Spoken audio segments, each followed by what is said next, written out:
Coucou mes loulous, j'espère que vous allez bien. Bienvenue dans ce nouvel épisode reaction du nouveau chapitre de Just Twilight qui est sorti hier. Alors je sais pas si vous l'avez déjà lu, mais moi je l'ai dévoré dès qu'il est sorti. Et c'est pourquoi j'ai voulu vous filmer ma réaction à chaud à ce nouveau chapitre que nous avons eu. Oh franchement, bon sang, qu'est-ce que je l'attendais celui-là, surtout que l'auteur nous a laissé 3 bonnes semaines sans nouvelles de notre couple préféré. Donc c'est parti, commençons. Donc comme vous le savez, nous avons débuté le chapitre avec la fameuse bagarre entre Beomjin et Na Shungun. Donc franchement notre beau gosse, il a remis en place ce fameux Na Shungun. Oh là là, qu'est-ce que ça fait plaisir. En plus il est parti en mode furie avec sa Porsche et tout. Franchement c'était trop classe. Ce mec me fait... Ouh. Je sais pas qu'est-ce qu'il vous fait à vous, mais moi, il me fait de l'effet. Franchement, j'aimerais trop le voir en vrai, cet homme. Il est tellement beau, il est tellement bien dessiné. Franchement, je félicite l'auteur pour ce travail. Les dessins sont magnifiques. Il a un visage merveilleux à regarder. Franchement, ce mec-là, je suis amoureuse de lui. Oh, j'en rêve tous les soirs, clairement. Bon, bref, je me calme et on va poursuivre avec l'épisode. Donc, on continue où on voit Beomjin être inquiet par rapport à Jeonyoung parce que du coup son projet avec la famille avec la mère, le projet avec la mère de Na Shungun tombe à l'eau. Donc du coup là, il se questionne concernant Jeonyoung, il commence à être inquiet la concernant, il n'arrive pas à la joindre, il essaye de l'appeler, il essaye 1 à 2 fois de l'appeler, il n'arrive pas à la joindre et là tout de suite il enchaîne en essayant de joindre Samdoo, son subordonné. Et du coup, il s'aperçoit que Samdoo n'est pas avec Jeonyoung. Et en fait, il lui met un coup de pression, il lui dit t'as intérêt à la retrouver parce qu'en fait elle est en danger, elle est suivie, t'as oublié, il faut pas que tu la laisses toute seule. Et en fait Samdoo il explique à Beomjin que Jeonyoung elle voulait tellement rentrer au plus vite que elle l'a missionné pour récolter un maximum d'informations pour pouvoir clôturer l'enquête au plus vite, pour qu'elle puisse revenir sur Séoul auprès de son homme Beomjin. Voilà, tout simplement. Donc, du coup, Samdoo, il est juste paniqué. Il essaye de joindre Jeonyoung un maximum, mais il n'arrive pas. En fait, elle avait éteint son téléphone parce que elle voulait être tranquille tout simplement quand elle s'est rendue auprès d'une ancienne victime qui est tombée et qui a été indemnisée.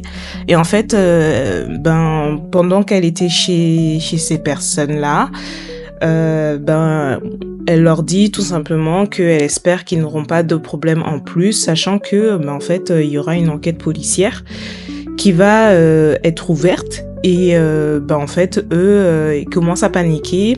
L'ancienne victime commence à paniquer et il lui dit gentiment de partir.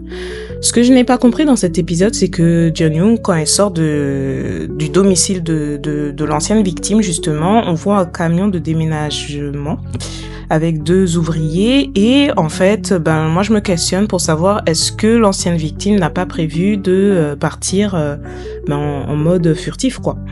Enfin bref, petite question que je me posais. Je sais pas vous, qu'est-ce que vous en pensez? Dites-moi en commentaire si vous pensez la même chose que moi. Mais en tout cas, ça m'a questionné pourquoi l'auteur a voulu montrer ça dans cette image-là.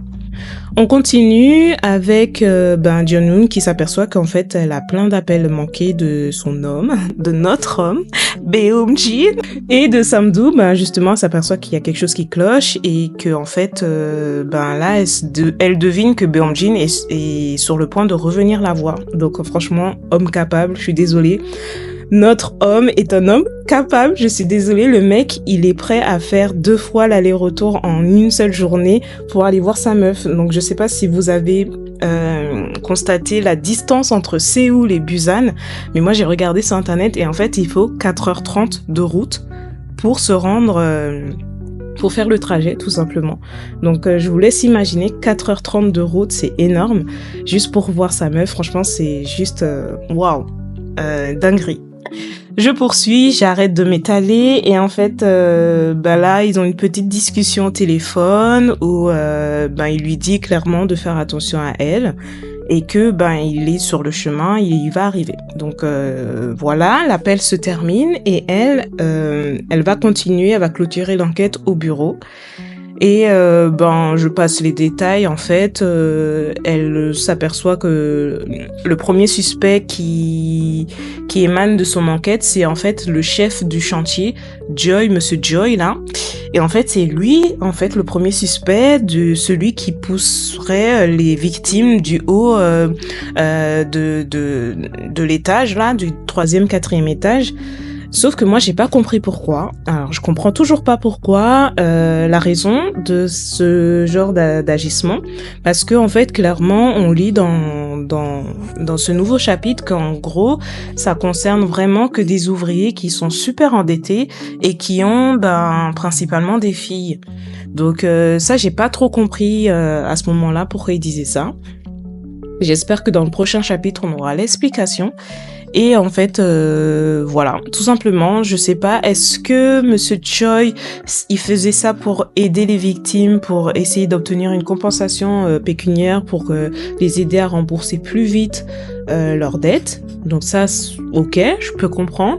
Ou est-ce que il faisait ça de façon malsaine pour justement soutirer de l'argent aux victimes? Ou simple but de se venger. Donc je sais pas, j'ai encore l'explication est encore peu claire pour moi et du coup voilà, je voulais avoir votre avis là-dessus. Vous, qu'est-ce que vous en pensez? Donc clairement, la nuit tombe, Jeon-young se retrouve seule au bureau, on voit que son collègue la laisse et elle est seule à se retrouver, elle se retrouve seule dans le bureau tout simplement.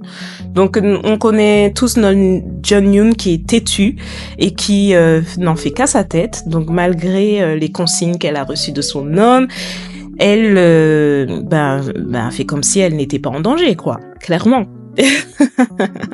On a envie de on a envie de la secouer parfois, de lui dire oh tu te calmes et tu attends Beom-jin tout simplement. Mais non, la nana, elle s'aperçoit que quand elle regarde au travers de la fenêtre, que du coup il y a une petite lumière qui est allumée justement au même endroit où l'ancien ouvrier qui a été victime d'une tentative de meurtre, je dirais, est allumée. Et c'est vrai que sur l'image, c'est assez intriguant. Par curiosité, elle a voulu voir pourquoi cette petite lumière est allumée. Donc, elle commence à monter toute seule dans la pénombre. Voilà, le truc qui est archi alarmant et elle s'aperçoit pas du tout qu'en fait, il y a quelque chose qui cloche. Donc elle commence à monter, elle se dit qu'il n'y a pas de danger et malheureusement arrivée en haut des escaliers, il y a la lumière qui l'éblouit et qui du coup l'aveugle totalement et on peut pas voir qu'est-ce qui se passe, pourquoi elle est qui est derrière, mais du coup le chapitre, il se termine comme ça. On se dit bien que là, il va se passer un drame, malheureusement. Alors, j'ai peur que celui qui s'attaque à elle, j'ai peur qu'il arrive à son but, tout simplement, parce que, vu à la vitesse où l'image nous est décrite, j'ai peur que, en fait, il n'y ait rien qui puisse faire en sorte qu'elle puisse échapper à ce drame. J'ai lu dans certains commentaires, dans certaines réactions, que d'autres pensent que Beom-jin va arriver in extremis pour la sauver. Alors ça, franchement, ce serait top. Clairement, je serais trop contente, mais j'en doute, franchement, clairement. Ou sinon, Song-doo. Franchement, je vois que Song-doo qui peut intervenir de façon in extremis pour la sauver. Mais je vois pas comment. Voilà. Après, j'espère clairement, ou sinon, j'espère qu'elle va pouvoir se dégager de ça très vite, avant que, il lui arrive la même chose. Franchement, j'espère pas. Je vous avoue qu'après avoir lu le chapitre, j'étais pas bien. Oh, j'étais triste, parce que, en fait, je me suis dit que merde, ils viennent de se retrouver avec Beom-jin et Jeon-young. Putain, après 13 ans d'absence, il la retrouve et franchement, s'il perd sa nana comme ça, au bout de 3 jours de retrouvailles, franchement, j'étais pas bien. Je me suis dit merde alors. Ça me fait chier pour eux et j'espère clairement que le dénouement de cette histoire va se faire autrement. J'ai aussi pensé au fait que peut-être Beomjin il va arriver, oui, in extremis pour la sauver, et franchement je lui cède, j'aimerais trop, franchement ce serait super. On kiffe tout ça, nous les meufs, ce genre de situation, on est sauvé par un mec, un beau gosse, etc., par notre homme, sauf que je me suis dit, j'ai l'impression que depuis le début du manga, en fait, que l'auteur veut nous faire comprendre qu'en fait, il va arriver un drame à Beomjin. Franchement, j'ai un pressentiment. À chaque fois que je relis certains chapitres, l'auteur nous fait des sous-entendus où tu comprends qu'en fait, Beomjin, il a une vie, voilà, un peu chaude, un peu dangereuse, et voilà, comme la dernière fois précédemment, on apprend qu'il a été poignardé. Et du coup, moi, je me dis que il nous fait comprendre, il essaye de nous faire comprendre indirectement que il va arriver un drame à Beomjin, et c'est pour ça que je me dis est-ce que Beomjin ne va pas arriver in extremis pour sauver Jin-wook, et en fait c'est lui qui va se prendre un coup, ou c'est lui qui va tomber, ou c'est lui qui va, je sais pas. Franchement, j'espère pas, mais ça m'a trotté l'esprit. Je me suis dit merde, est-ce que c'est comme ça que les choses vont se passer? J'espère pas. Franchement, j'espère que nos deux tourtereaux préférés vont s'en sortir et que le coupable va être, voilà, arrêté, tout simplement. Donc, j'ai hâte d'attendre le prochain chapitre. Franchement, c'est dur d'attendre à chaque fois une semaine d'avoir des mises à jour. Mais bon, que voulez-vous, c'est comme ça. En tout cas, j'espère que ma petite réaction à chaud vous aura plu. Je sais pas si ce genre d'épisode, ça vous plaît. Moi, en tout cas, j'ai envie de partager un maximum avec vous, donc ça me ferait plaisir d'avoir un retour de votre part à ce sujet dans les commentaires. N'hésitez pas à me dire si vous souhaitez d'autres réactions à chaud comme ça des prochains épisodes. Donc, je vous fais de très gros bisous et je vous poste très vite l'épisode animé sur la chaîne. Gros bisous, bye bye et prenez soin de vous. Mouah.